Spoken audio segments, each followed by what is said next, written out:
নমস্কার সবাইকে, শুভ সন্ধ্যা। আশা করছি সবাই খুব ভালো আছেন। আমি আপনাদের ডোনা নিয়ে চলে এসেছি নতুন একটি ব্লগ। আজ আপনাদের সাথে শেয়ার করব আমি রাধা গোবিন্দের আরতি কিভাবে করি। সন্ধ্যা হয়ে গেছে, তাই প্রথমে ঘরদোর ঝাড়ু দিয়ে দিলাম, তারপর চলে গেলাম স্নান করতে।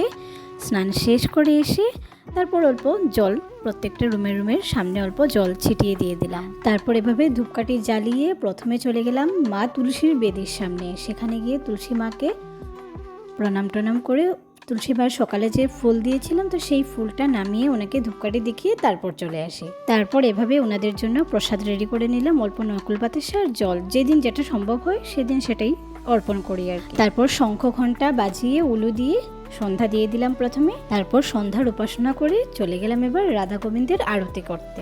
ভব সাগর তারণ কারণ হে, রবি নন্দন বন্ধন খণ্ডন হে, শরণাগত কিঙ্কর ভীত মনে, গুরুদেব দয়া কর দীন জনে, হৃদি কন্দর তামস ভাস্কর হে, তুমি বিষ্ণু প্রজাপতি শঙ্কর হে, পর ব্রহ্ম পরাৎ পর বেদ ভনে, গুরুদেব দয়া কর দীন জনে।